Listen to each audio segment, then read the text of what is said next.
Hey guys, so it's been a while since I did a video talking about just the bad things with a specific phone. People that is looking to buy a new phone, sometimes they just want to see all the bad things. So I did a couple of videos like this back in the day, so wanted to do one again here. Only do a video on the bad things I find with the Note 5. So that's what I'm gonna do. We know there's no perfect phone, so that's why I'm gonna do this video here. So the Note 5. Let's talk about the bad things, like the top 5 or so bad things with this phone. So the first thing is the glass back. So usually glass phones, that's not a good material. We have seen glass on iPhones. It was very, very bad. We've seen, and Apple removed it kind of, and then we have seen it on Sony's Xperia devices. It's also been bad because usually it can make a device very, very slippery, fall down on the floor if it's lying on a table. That happened a lot with Xperia devices. If you drop the device, don't drop a glass device. That's just my recommendation. It's just, yeah, it's slippery. It creates fingerprints, and even though this device is not that slippery, when you're lying on a surface like this, it's like when you hold it in your hand, it's very, very slippery on your hands. It feels like it's a bit hard to get an extremely good grip. So that's the main thing. Another point here is you can't remove the back. And that's something that you have been able to do with Samsung's been famous for having that removable battery, and now 2015 you no longer have that, so you can't replace the battery.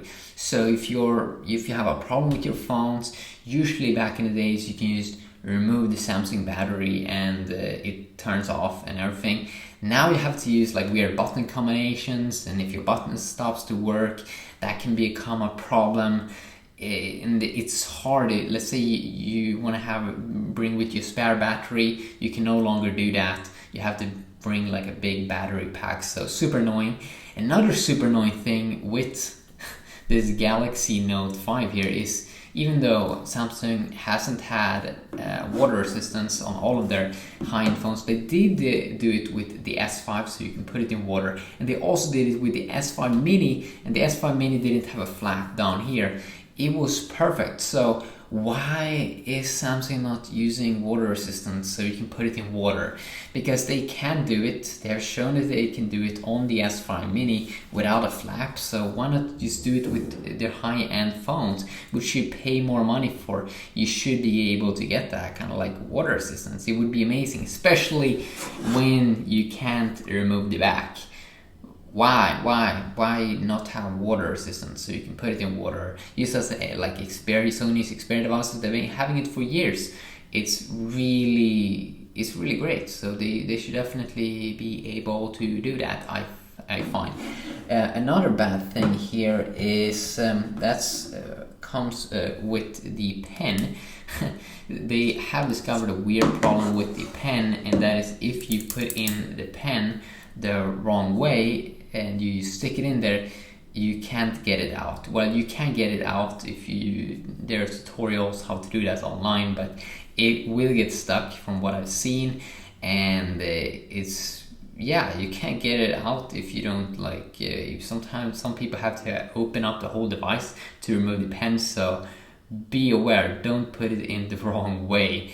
And if your friend does that, I mean, that's gonna be bad. I mean, they should have checked that, Samsung, before they did this design, because that's like a design failure. Another thing is you can't insert a micro SD card that you can in other Note phones, so you can't expand the storage. It's like an iPhone. If you buy 16 gigabytes, you're gonna get 16 gigabytes. You can't expand it, so that is not that good. And it also doesn't have like an IR port, so you can't use it as a remote to your TV, which you've been able to do with other Samsung phones. So that's a bit annoying that you can no longer do that. And another thing is it's not available in Europe, so it's hard to get even in many places. And yeah, I mean, there is a lot of things here. Another thing is that they have made TouchWiz a little bit easier, but the cool thing with Android is having more features. So many of the features you had in like a Note 4, they kind of made it a bit easier to use like an iPhone.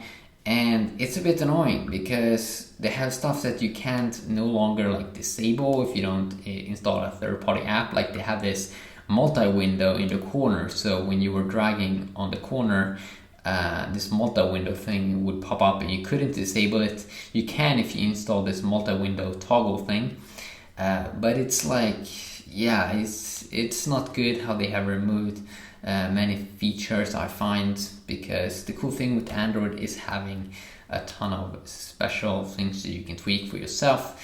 Of course, I might do a video also talking about just the good things with this device because there's so many good things, but I think for now I'm gonna keep using my Note 4 here as my main phone because I like the leather back. I like how I can remove it.